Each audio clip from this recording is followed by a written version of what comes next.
नमस्कार, DD news देख रहे हैं आप और आपके साथ मैं हूं शहला निगार। बुलेटिन की शुरुआत करें, लेकिन उससे पहले एक नजर सुबह की सुर्खियों पर। सीरिया से भागकर परिवार के साथ रूस पहुंचे अपदस्थ राष्ट्रपति बशर अल असद। रूस ने मानवीय आधार पर दी शरण।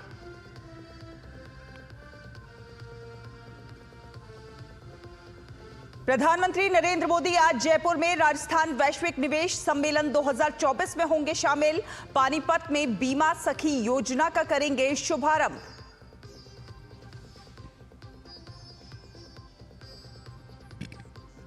संसद में कई अहम विधायी कार्य सूचीबद्ध। लोकसभा में रेल संशोधन और आपदा प्रबंधन संशोधन विधेयक पर चर्चा। राज्यसभा में बैंककारी विधियां संशोधन विधेयक पर चर्चा।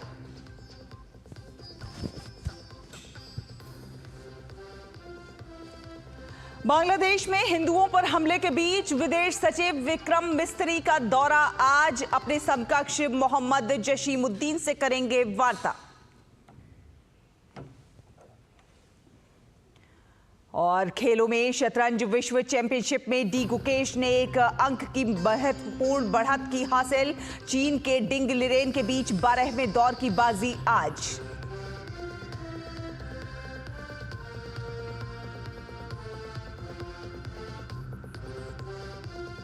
तो शुरुआत करेंगे बड़ी खबर के साथ। आपको बता दें कि सीरिया के पूर्व राष्ट्रपति बशर अल असद पश्चिम एशिया से भागकर अपने परिवार के साथ मॉस्को पहुंच गए हैं। जी हां, रूस के राष्ट्रपति भवन क्रेमलिन के सूत्रों के अनुसार खबर मिली है कि वहां पर उन्हें मानवीय आधार पर शरण दी गई है।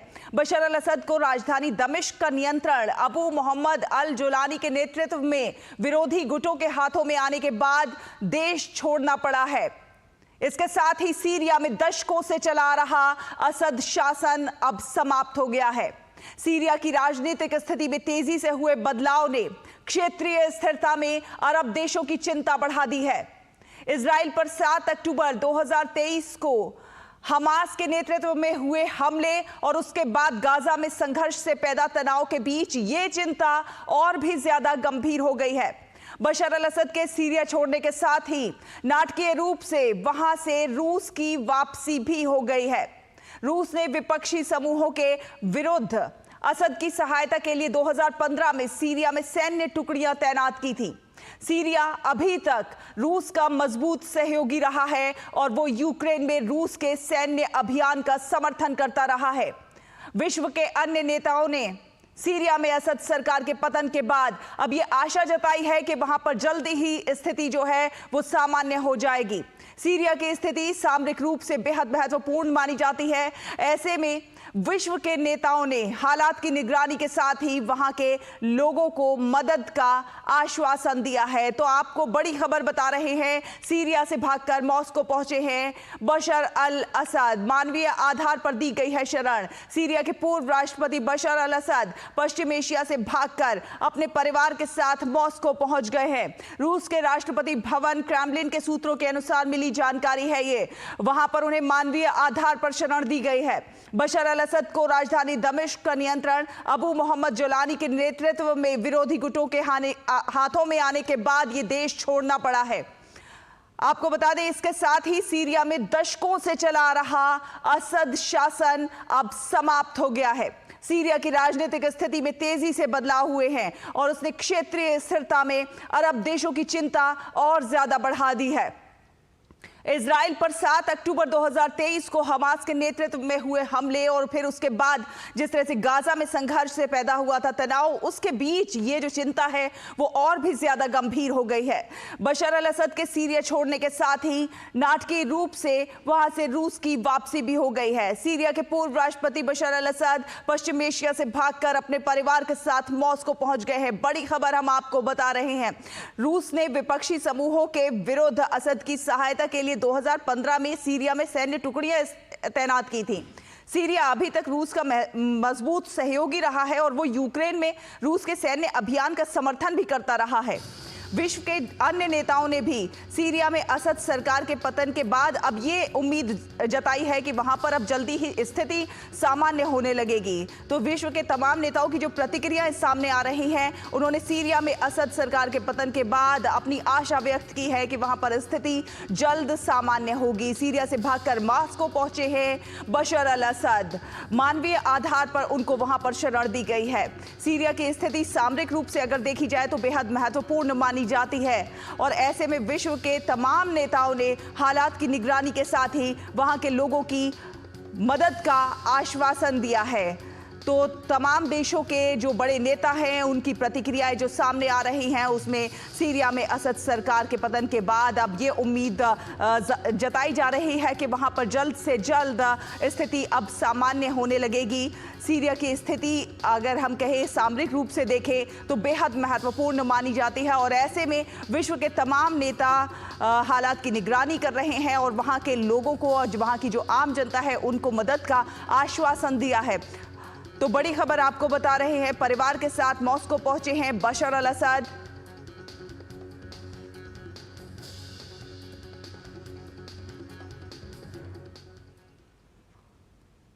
और विदेश मंत्रालय ने कहा है कि सीरिया की राजधानी दमिश्क में भारतीय दूतावास काम करता रहेगा। मंत्रालय के सूत्रों ने बताया है कि दूतावास के अधिकारी वहां पर रह रहे भारतीय नागरिकों के संपर्क में हैं और वे सुरक्षित हैं। मंत्रालय ने कहा है कि दूतावास से भारतीय नागरिकों को हर प्रकार की सहायता जारी रहेगी।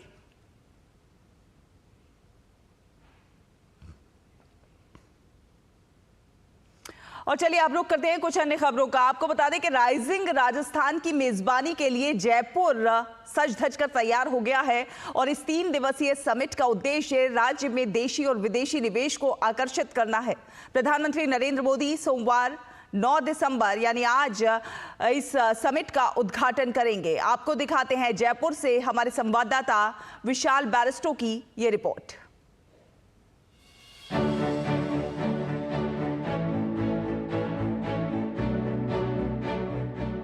गुलाबी नगरी जयपुर ने निवेशकों को लुभाने के लिए लाल कालीन बिछाया है। पड़ोसी राज्य गुजरात ने देश में आर्थिक विकास का एक बेहतरीन उदाहरण पेश किया है और राजस्थान भी गुजरात मॉडल को अपनाना चाहता है।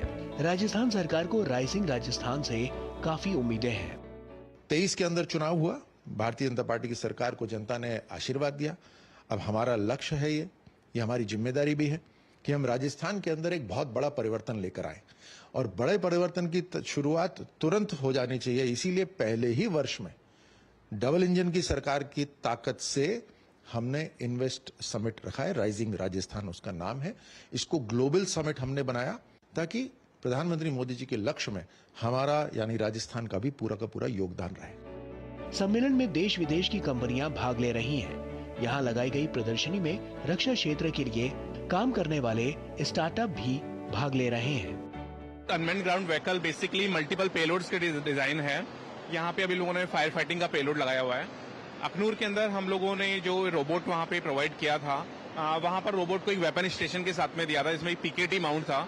और जो रिसेंटली अखनूर में जो आतंकवादी का जो अटैक हुआ था, उसमें 3 आतंकवादी को उसने न्यूट्रलाइज करने में उसका काफी बड़ी भूमिका थी।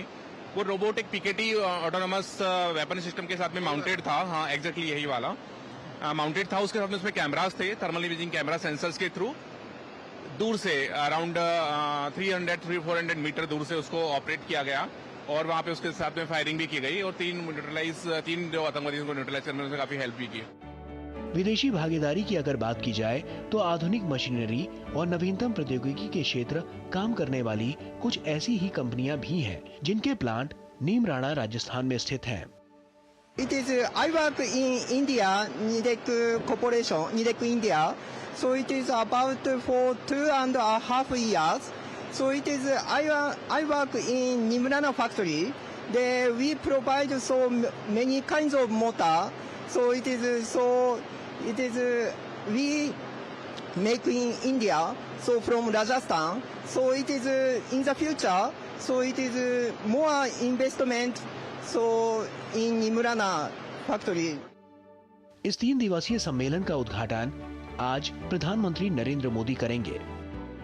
पोलैंड, डेनमार्क, जापान, जर्मनी जैसे देशों के साथ करीब 100 से ज्यादा एग्जिबिटर्स यहाँ राइजिंग राजस्थान में अपने प्रोडक्ट्स को शोकेस कर रहे हैं। 3 दिन तक चलने वाले इस सम्मेलन का एक ही उद्देश्य है कि दुनिया को यह बताना कि भारत तेजी से आत्मनिर्भर बन रहा है और भारत ही वो जगह है जहां पर आप आ सकते हैं, निवेश कर सकते हैं और भरपूर मुनाफा कमा सकते हैं। कैमरामैन मोहित उइके के साथ मैं विशाल बैरिस्टो, टीडी न्यूज, जयपुर। तो राजस्थान में आयोजित 3 दिवसीय राइजिंग राजस्थान में वैसे तो कई देशी विदेशी कंपनियां भाग ले रही हैं, लेकिन क्लब फर्स्ट रोबोटिक्स स्टार्टअप के उत्पाद लोगों को खूब पसंद आ रहे हैं। कंपनी के द्वारा एक से बढ़कर एक रोबोट प्रदर्शनी में प्रदर्शन के लिए लगाए गए हैं, जो लोगों के आकर्षण के केंद्र बने हुए हैं। हमारे संवाददाता विशाल बैरिस्टो ने भारत में रोबोटिक्स उत्पादों के अग्रणी निर्माता भुवनेश्वर मिश्रा से खास बातचीत की है, वो आपको सुनवाते हैं। मेरे साथ है जयपुर का एक स्टार्टअप जिसका नाम है क्लब फर्स्ट रोबोटिक। और भुवनेश, ये बताइए कि सबसे पहले आपके इस अनमैन्ड ग्राउंड व्हीकल ने अखनूर में क्या कमाल करके दिखाया? एक्चुअली ये robot unmanned ground vehicle basically multiple payloads के डिजाइन है। यहाँ पे अभी लोगों ने फायर फाइटिंग का पेलोड लगाया हुआ है। अखनूर के अंदर हम लोगों ने जो रोबोट वहाँ पे प्रोवाइड किया था, वहाँ पर रोबोट को एक वेपन स्टेशन के साथ में दिया था, इसमें एक पीकेटी माउंट था। और जो रिसेंटली अखनूर में जो आतंकवादी का जो अटैक हुआ था, उसमें 3 आतंकवादी को उसने न्यूट्रलाइज करने में उसका काफी बड़ी भूमिका थी। वो रोबोट एक पीकेटी ऑटोनोमस वेपन सिस्टम के साथ में माउंटेड था। हाँ, एग्जैक्टली यही वाला माउंटेड था। उसके साथ में उसमें कैमरास थे, थर्मल इमेजिंग कैमरा सेंसर्स के थ्रू दूर से अराउंड 300-400 मीटर दूर से उसको ऑपरेट किया गया और वहां पे उसके साथ में फायरिंग भी की गई और 3 जो आतंकवादियों को न्यूट्रलाइज करने में उसने काफी हेल्प भी की। अगर हम इस व्हीकल की बात करें, ग्राउंड व्हीकल है ये, कितने ऑल्टीट्यूड में और कितने टेम्परेचर तक ये काम कर सकता है? अभी जो रिसेंटली हम लोगों ने कुछ टेस्टिंग की थी इसके अंदर मिली स्टैंडर्ड्स की, उसमें 16,000 फीट एल्टीट्यूड पे इसने काम किया और -6 डिग्री टेम्परेचर में इसके टेस्टेड हुए। मल्टीपल 3 स्टेज टेस्टेड हमारे रोबोट ने पास किए, जिसका एंड्योरेंस है अराउंड 6 आवर्स। इसकी पेलोड है 500 kg और इसकी जो ऑपरेटिंग डिस्टेंस है दैट इज 3 किलोमीटर। तो ये सारे ऑपरेशनल पैरामीटर की वजह से ये यूनिक है इसके फीचर्स में। इसकी ऑपरेशनल कैपेबिलिटी भी यूनिक है, जो हम लोग इंडिया में डिजाइन कर रहे हैं और मैन्युफैक्चर कर रहे हैं। इसका आपने पेटेंट भी करवाया है? एक्चुअली ये डिजाइन और इसकी कुछ टेक्नोलॉजी एल्गोरिथम्स इसकी पेटेंटेड है और बेसिकली कैपेबिलिटी वाइज ये यूनिक है इन द वर्ल्ड। ये एक और रोबोट है जो इनके स्टार्टअप ने बनाया है और ऐसा ही एक रोबोट और है। तो ये स्टार्टअप जो है वो हमारी इकोनॉमी का डेवलप करने में अहम रोल निभाते हैं और ये सब यहाँ पर इसलिए बताया गया है ताकि दुनिया को हम ये बता सकें कि भारत अब आत्मनिर्भर हो गया है। कैमरामैन मोहित उइके के साथ मैं विशाल बैरिस्टो, टीडी न्यूज, जयपुर। प्रधानमंत्री नरेंद्र मोदी आज राजस्थान के बाद फिर हरियाणा का दौरा करेंगे और हरियाणा के पानीपत में LIC की बीमा सखी योजना का शुभारंभ करेंगे। भारतीय जीवन बीमा निगम यानी LIC की ये एक पहल है। 18 से 70 वर्ष की आयु की उन महिलाओं को सशक्त बनाने के लिए बनाई गई है जो 10वीं कक्षा पास हैं। उनको वित्तीय साक्षरता और बीमा जागरूकता को बढ़ावा देने के लिए पहले 3 वर्षों के लिए विशेष प्रशिक्षण और वृत्तिका दी जाएगी। प्रशिक्षण के बाद वो LIC एजेंट के रूप में काम कर सकती हैं और स्नातक बीमा सखियों को LIC में विकास अधिकारी की भूमिका के लिए अर्हता प्राप्त करने का अवसर मिलेगा। प्रधानमंत्री भावी बीमा सखियों को नियुक्ति प्रमाण पत्र भी वितरित करेंगे। कार्यक्रम के दौरान प्रधानमंत्री महाराणा प्रताप बागवानी विश्वविद्यालय करनाल के मुख्य परिसर की नींव भी रखेंगे। 495 एकड़ में फैले मुख्य परिसर और 6 क्षेत्रीय अनुसंधान केंद्र 700 करोड़ रुपए से अधिक की लागत से स्थापित किए जाएंगे। विश्वविद्यालय में स्नातक और स्नातकोत्तर अध्ययन के लिए एक बागवानी महाविद्यालय और 10 बागवानी विषयों को कवर करने वाले 5 स्कूल होंगे। ये फसल विविधीकरण और बागवानी प्रौद्योगिकियों के विकास के लिए विश्व स्तरीय अनुसंधान की दिशा में काम करेगा। और संसद के शीतकालीन सत्र का आज तीसरा हफ्ता शुरू हो गया है। दोनों सदनों में आज कई विधायी कार्य सूचीबद्ध हैं। लोकसभा में आपदा प्रबंधन संशोधन विधेयक 2024 पर चर्चा होगी, जिसका प्रस्ताव अमित शाह करेंगे। लोकसभा में रेलवे संशोधन विधेयक 2024 पर भी चर्चा होगी, जिसका प्रस्ताव रेल मंत्री अश्विनी वैष्णव करेंगे। वहीं राज्यसभा में बैंक कार्य विधियां संशोधन विधेयक पर चर्चा होगी। वित्त मंत्री निर्मला सीतारमण इस बिल का प्रस्ताव करेंगी। लोकसभा में ये बिल पहले ही पारित किया जा चुका है।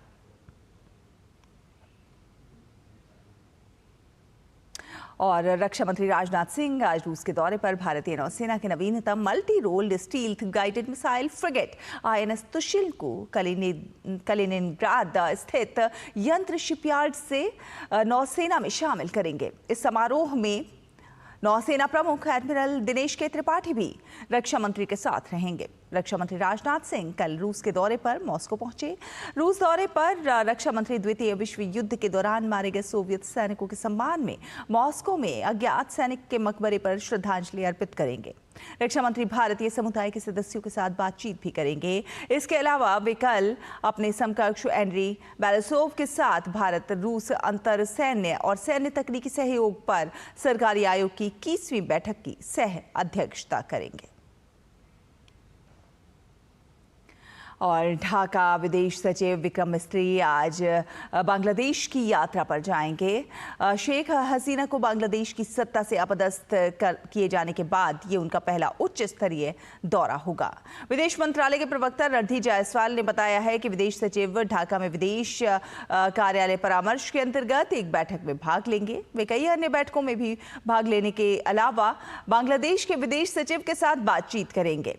विक्रम मिस्त्री की ये यात्रा बांग्लादेश में हिंदुओं सहित अन्य अल्पसंख्यकों पर हमलों को लेकर दोनों देशों के बीच बढ़ते तनाव के बीच हो रही है। उन्होंने हिंदू संत चिन्मय कृष्ण दास की गिरफ्तारी पर कहा कि भारत इस मामले में निष्पक्ष, न्याय संगत और पारदर्शी न्याय प्रक्रिया की आशा करता है।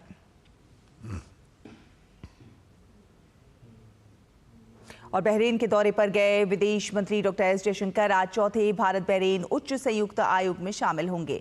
बहरीन के विदेश मंत्री अब्दुल लातिफ बिन राशिद अल ज़ायनी के साथ विदेश मंत्री डॉक्टर एस जयशंकर बैठक की सह अध्यक्षता करेंगे। इस मंत्री स्तरीय बैठक में द्विपक्षीय संबंधों के संपूर्ण दायरे की समीक्षा होगी और भारत और बहरीन के बीच बहुआयामी संबंधों को और मजबूत करने के अवसरों पर भी चर्चा होगी।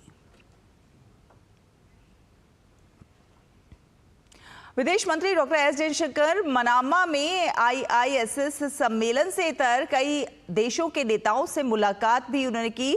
विदेश मंत्री ने चेक गणराज्य के राष्ट्रीय सुरक्षा सलाहकार से मुलाकात की और द्विपक्षीय संबंधों पर विचार साझा किए।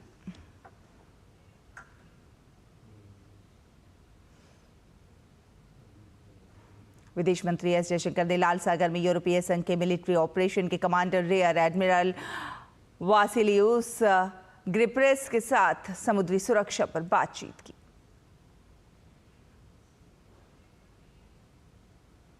विदेश मंत्री ने मनामा में ब्रिटिश शैडो फॉरेन सेक्रेटरी प्रीति पटेल से क्षेत्रीय और वैश्विक मुद्दों पर बातचीत की। विदेश मंत्री एस जयशंकर ने मनामा में एस्टोनिया के विदेश मंत्री से मुलाकात की।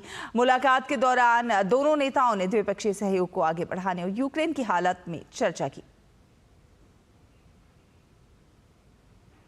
विदेश मंत्री एस जयशंकर ने बहरीन के विदेश मंत्री के साथ भी मुलाकात की। मुलाकात के दौरान दोनों नेताओं ने आपसी सहयोग को बढ़ाने पर जोर दिया।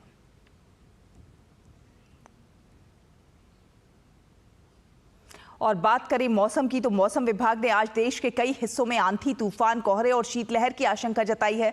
मौसम विभाग ने कहा है कि उत्तराखंड, पंजाब, हरियाणा, चंडीगढ़ और पश्चिमी उत्तर प्रदेश में आज बिजली गिरने के साथ साथ आंधी तूफान की भी संभावना है। इसके अलावा आज पंजाब, हरियाणा, चंडीगढ़, दिल्ली, बिहार, सिक्किम, असम, मेघालय, नागालैंड, मणिपुर, मिजोरम और त्रिपुरा में रात और सुबह के समय घना कोहरा छाए रहने की संभावना है। वहीं राजस्थान के पश्चिमी हिस्से में अगले 2-3 दिनों में शीतलहर चलने की संभावना है। इसके अलावा बंगाल की खाड़ी में अगले 2 दिनों में तूफान की स्थिति बन सकती है और इसीलिए मछुआरों को समुद्र में जाने से बचने की सलाह दी गई है।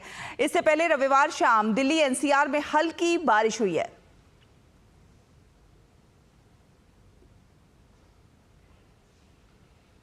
तो देश में मौसम की अपडेट और आपको बता दें, राजधानी दिल्ली समेत NCR के कुछ एक इलाकों में रविवार शाम को हुई बारिश के बाद से तापमान में गिरावट दर्ज की गई है, जिससे दिल्ली में ठंड बढ़ गई है। वहीं दूसरी तरफ पहाड़ी राज्यों में बर्फबारी के आने के बाद आने वाली हवाओं ने ठंड और ज्यादा बढ़ा दी है, जिसके बाद लोग ठंड से बचने के लिए रैन बसेरों में शरण ले रहे हैं।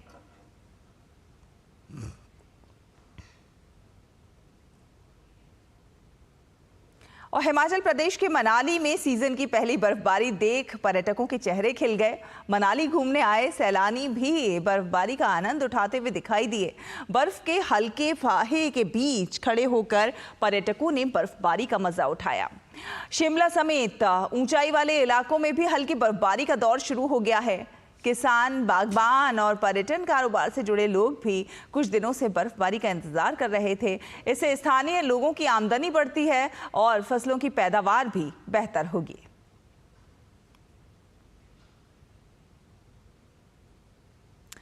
और खबरों में आगे बढ़ेंगे। आपको बता दें कि इस भागती दौड़ती जिंदगी में देसी घी रामबाण साबित होता है और अगर वो A2 थार पारकर गाय का घी हो तो वो भी जापानी मदद से तैयार किया गया हो तो फिर क्या कहने। जयपुर के राइजिंग राजस्थान में कुछ ऐसा ही अनोखा देखने को मिल रहा है। हमारे संवाददाता विशाल बैरिस्टो H2 मिल्क फार्म जोधपुर के संस्थापक हेमंत पटेल और जापानी विशेषज्ञ नोओकी से उन्होंने खास बातचीत की है। उसमें उन्होंने ये बताया। घी है और इसकी खासियत ये है कि ये राजस्थान में जो खास तौर से रेगिस्तान में पाई जाने वाली गायों की नस्ल है थार पारकर, उसका घी है। लेकिन उससे भी बड़ी बात और खास बात यह है कि ये भारत और जापान के सहयोग से ये बनकर तैयार हुआ है। कैसे, इस पर हम बात करेंगे सबसे पहले हेमंत पटेल से। हेमंत, आप ये बताइए कि भारत और जापान की दोस्ती का जो असर है वो इस घी की ताकत में कैसा है? जी सर, एक्चुअली मैं जापान पहले रह के आया हूँ। वहाँ पे 1-2 साल रहा था। मिस्टर हिदेया येमुरा-सान की कंपनी में यहाँ पे गया था। तो वहाँ पर सर का इंटरेस्ट इंडिया में बहुत था। इंडिया से बहुत लगाव है सर को, स्पेशली जब यहाँ पर फर्स्ट टाइम आए थे, जब गायों से मिले और डेयरी फार्मिंग के सेक्टर में मैंने इनको थोड़ा बताया तो इनका वो पूरा रुझान इनका जागा कि काम डेयरी सेक्टर में ही करना है। तो फिर हमने वो काम चालू किया और अभी हमारे ये प्रोडक्ट है A2 देसी काऊ घी। क्या नाम है आपकी कंपनी का? H2 milk farm private limited. H2 milk farm जो जोधपुर में है और मेरे साथ है Naoki. Tell me one thing, Japan and ghee, I mean two very different subjects, so how did you got attracted, this ghee attracted you? In Japan, India, what? Yeah. We would like to we like to export Japanese quality or into the ghee in India to expand mix India Japanese products like that. So, how long have you been in Rajasthan? How long have you been in Rajasthan? 何年ぐらいいますか? We just established in 2018, so how many years? 6 years? Yeah. 6 years. Now, when you talk about this Thar Parker breed, what is so special about this breed, cow breed? 何がスペシャルですか? ギーの It's quality. It's quality taste is the best. So, do you also plan to export it to Japan? Yeah, sure. We would like to bridge the Indian, the Japan, so the farmer. तो आपने सुना, ये है Naoki और Naoki का ये कहना है कि हमें थार पारकर की जो दूध की क्वालिटी है वो बहुत ज़्यादा पसंद आई और हमें जो इसकी क्वालिटीज़ है, घी की क्वालिटी है, उसने अट्रैक्ट किया और हम चाहते हैं कि हम इस घी को दूसरे देशों में भी हम इसको एक्सपोर्ट करें। कैमरामैन मोहित उइके के साथ मैं विशाल बैरिस्टो, DD न्यूज़ जयपुर। और बड़ी खबर आ रही है इस वक्त, आपको बता दें DPS और पश्चिम बिहार के GD गोयंका स्कूल मैनेजमेंट को बम की धमकी मिली है। जी हां, आपको बता दें दिल्ली के 2 स्कूलों में बम की धमकी मिली है, लेकिन तब तक बच्चे भी स्कूल पहुंच चुके थे। स्कूल प्रशासन ने बच्चों को स्कूल वापस भेज दिया है और पुलिस और फायर डिपार्टमेंट को इस बात की जानकारी दे दी है। दिल्ली पुलिस भी स्कूल पहुंच गई है और जांच कर रही है। दिल्ली के 2 स्कूलों को ये बम की धमकी मिली है। RK पुरम के DPS स्कूल में बम की धमकी मिली है, तो पश्चिम बिहार के GD गोयंका स्कूल मैनेजमेंट को बम की धमकी मिली है। ईमेल के जरिए ये बम की धमकी दी गई है। दिल्ली के 2 स्कूलों में बम की धमकी मिली है और दिल्ली पुलिस मौके पर पहुंच गई है, जांच कर रही है। दिल्ली के 2 स्कूलों में बम की धमकी मिली है। ये बड़ी खबर, ईमेल के जरिए स्कूलों को ये बम की धमकी दी गई है। बच्चे उस समय स्कूल पहुंच चुके थे और बम की धमकी के बाद स्कूल प्रशासन ने बच्चों को वापस उनके घरों को भेज दिया है। पुलिस और फायर डिपार्टमेंट को जानकारी दे दी गई है। वहीं दिल्ली पुलिस को जानकारी दी गई और दिल्ली पुलिस मौके पर पहुंच गई है, जांच कर रही है। ब्रेकिंग न्यूज, बड़ी खबर आपको बता रहे हैं। दिल्ली के 2 स्कूलों को बम की धमकी मिली है। पश्चिम बिहार के जीडी गोयनका स्कूल को बम की धमकी मिली है, तो आरके पुरम के डीपीएस स्कूल में भी बम की धमकी मिली है। आपको बता दें, उस समय बच्चे स्कूल पहुंच चुके थे और बम की धमकी के बाद स्कूल प्रशासन सतर्क हुआ। बच्चों को वापस उनके घरों को भेजा गया। नीरज सिंह हमारे साथ ज्यादा जानकारी के साथ जुड़ गए हैं। नीरज, क्या है अपडेट? देखिए, बिल्कुल दिल्ली पुलिस जांच कर रही है और अभी तक करीब 46-45 मिनट दिल्ली पुलिस ने दोनों ही स्कूल परिसरों को पूरी तरीके से जांचा है। अभी तक कोई भी ऐसी संदिग्ध वस्तु स्कूल परिसर में नहीं मिली है और हो सकता है कि ये खबर फर्जी भी हो, क्योंकि इससे पहले भी है कि जो ईमेल के द्वारा स्कूलों को उड़ाने की जो धमकियां हैं वो पहले भी दी जा चुकी है। लेकिन दिल्ली पुलिस और फायर डिपार्टमेंट पूरी सतर्कता से मामले की जांच कर रहा है और अभी भी दिल्ली पुलिस की जो टीमें हैं दोनों स्कूल परिसरों में जांच कर रही हैं। अभी तक की जांच में कोई भी संदिग्ध वस्तु नहीं मिली है, लेकिन स्कूल प्रशासन ने बच्चों को वापस घर भेज दिया है। नीरज, बच्चे वापस घर अपने सारे बच्चे वापस अपने घर पहुंच चुके हैं?